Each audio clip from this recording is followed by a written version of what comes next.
Hello, I'm John Whittingdale. I'm leader of the BGIPU Delegation to Armenia, and we've just arrived in Yerevan this morning.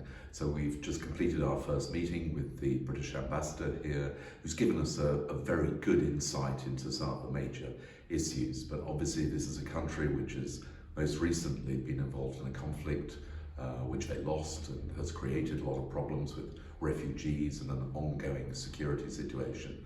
So we're going on from here to the Parliament, where we'll be meeting the chair of the friendship group in the Parliament and members of the opposition. And then later on we'll be seeing the Defence Minister and the Economics Minister tomorrow, and indeed we will be seeing the Prime Minister later. So we have a very full programme, but it's a fascinating time to be in a very interesting country which offers, I think, great opportunities to strengthen our relationship.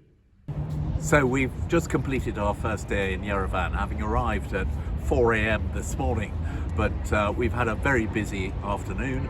We went to meet the friendship group in the Parliament here in Yerevan, and then met members of the opposition. So we've heard definitely both sides of the argument on issues like the future of Nagorno-Karabakh, the area which was taken by Azerbaijan in the recent war, and also relations with Russia. So there are some very big issues where there are real differences between the governing party and the opposition in a way that we're not used to, where in Britain foreign policy is largely agreed between the two parties. And then we've been entertained extremely well this evening in a local restaurant, enjoying Armenian cuisine, and I think given that we've only been here for a short space of time, we've already packed a lot in.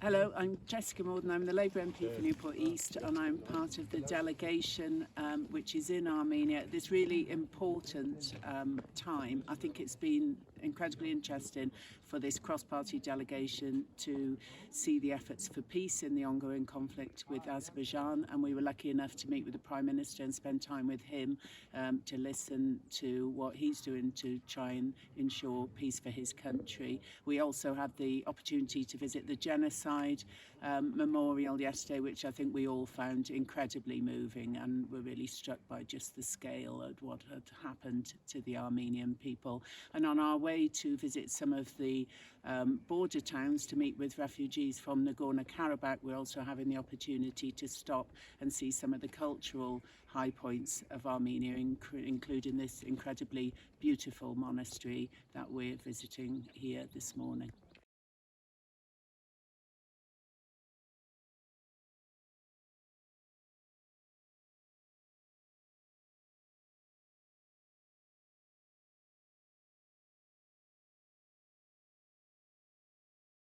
Hi, we're here in Jarmuk in Armenia.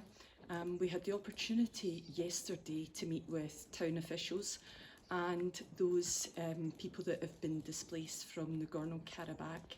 We're very close to the border with Azerbaijan here, and it was really important that we met with these refugees who were forcibly evicted from their homes last September.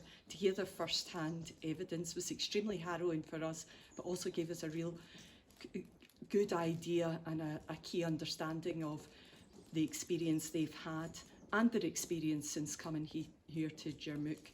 So today we're heading back to Yerevan to meet with other government agencies, and we're looking forward to that. So we've been here for 4 days in Armenia, and it's been an absolutely fascinating trip. This is a very difficult time for Armenia, and indeed whilst we've been here there has been a shooting on the border resulting in the death of 4 Armenian soldiers. We've been very lucky to have meetings with the Prime Minister, with the Speaker of the National Assembly, just now with the Catholicos, the head of the Armenian Church.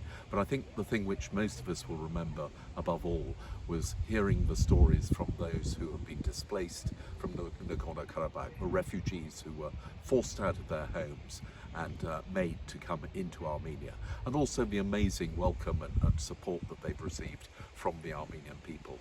So we will go back to Westminster to ensure that people are aware of what is happening and how important it is that we support Armenia.